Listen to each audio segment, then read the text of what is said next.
control room wants to control me. So they want to confine me to the lectern, and I succumb. When Madam Veena said that the e-waste of the college is going to be collected and sent, I began to tremble a little bit. I thought it would be sent to the principal's office. Because that's where everything ends up. But I was so relieved to know that it's going somewhere else. I really want to thank all of you who are participating in this very important, relevant program. Please assume responsibility for the cleanliness, the beauty, and the hygiene of our campus, which all of us love. At this point, we resume our thinking. We've been trying to sort of figure out something about and around the idea of God. Some months ago, Dr. Vikram Vyas of the physics department gave two very, very stimulating lectures through the citizenship course run by the college. And those lectures had the overall title, Beauty, Symmetry, and Higgs Boson. The lectures fell into two parts. On the first day, he talked about inward bound. That was the focus of the first talk. Inward bound. The focus of the second talk was exactly the opposite, outward bound. So fix these two phrases in your mind, inward bound and outward bound. Clear? Very simple, no difficulty, no complication. Now for a minute, think of your breathing. What happens when you breathe? Breathing is an illustration of inward bound and outward bound. Is it not? It used to be. Now, everything that has life contains or embodies or harmonizes these contrary movements. And you cannot understand what is living, what is dynamic, by looking only at one of the two movements. When the two complementary movements are reduced to one, it becomes the death principle, not life principle. Is that clear? For example, you say breathing is only inhaling air.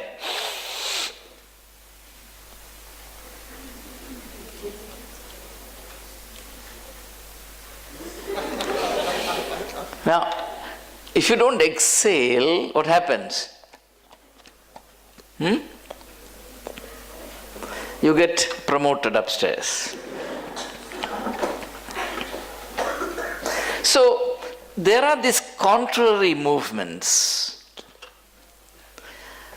And very often when we discuss things, particularly insofar as we are argumentative Indians, the complementary movements are polarized. One part is taken up by one and the other part is taken by somebody, and both agents insist that only this is right, only that is right. Whereas both together alone are right. Now, this principle needs to be kept in mind when we think in humility about the being of God and the manifestations of the being of God. For example, is God visible? Has anyone seen God? The answer is yes and no. You've not seen God. And yet you have seen God. There is a psalm in the Bible which says, heavens declare the glory of God and the firmament his handiwork. If God is the creator of all that we see, other than man-made things which are actually quite awkward, then something of the divine can be discerned through the creations of God. For example, nature. If you really identify yourself with nature and learn to commune with nature, you can derive very illuminating, deep insights, not only into temporal things, even into eternal things. If you are able to commune with the mystery that is contained in the fabric of nature, then you reach another level. William Wordsworth, for example, one of the Romantic poets, who had developed it to some extent, began to commune with the universal spirit. He says, when I'm in communion with nature, I grow into that deep, profound, contemplative spirit in which even the flow of my blood stops and I become a living soul.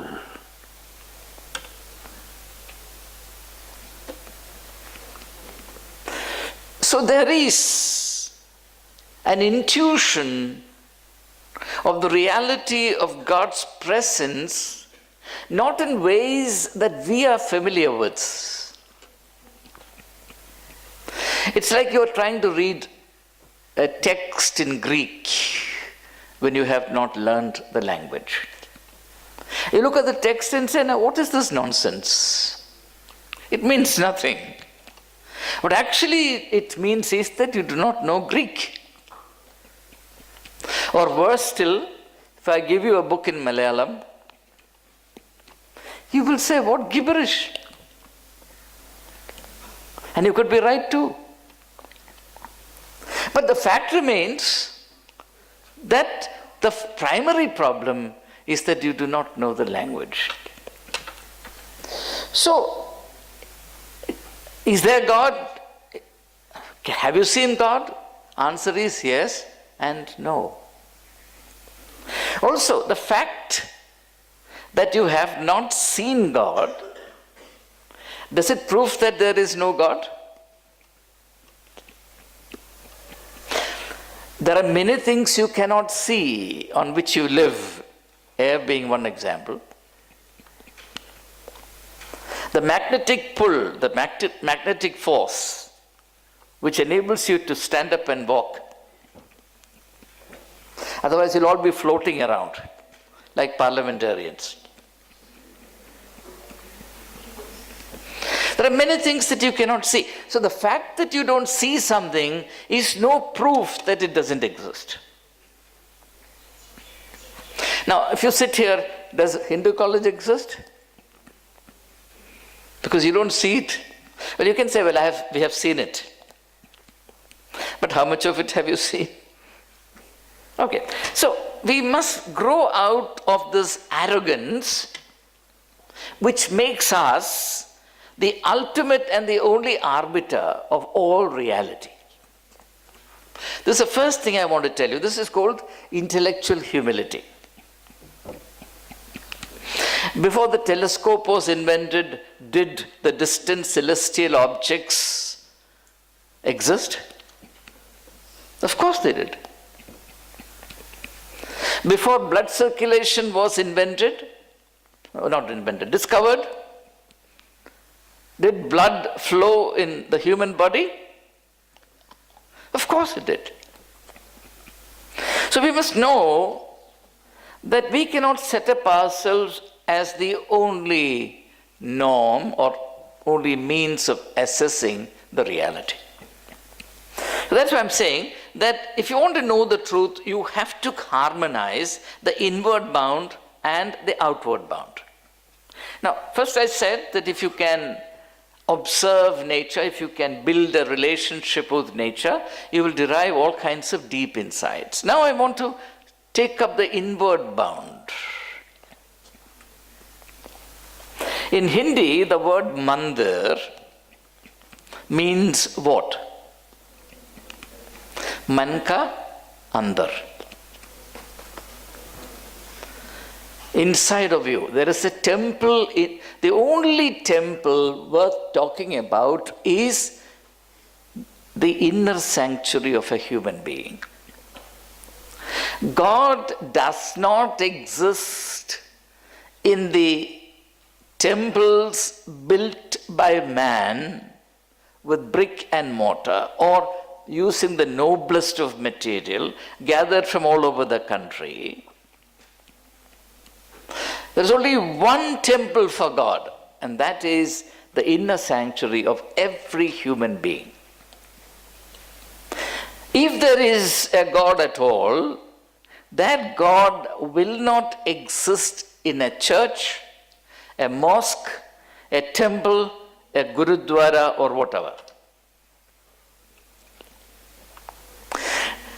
Now, God exists within us in terms of our thirst for nobility, not in the social sense of the term. What is noble? What is great? What is pure? What is transcendent? What goes way beyond me? It exists in my craving to practice justice, my eagerness to reach out to somebody and alleviate his or her suffering. It's called compassion.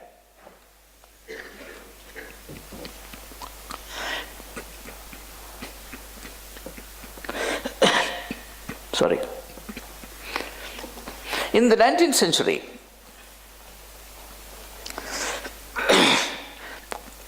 a very controversial book was published. Sorry.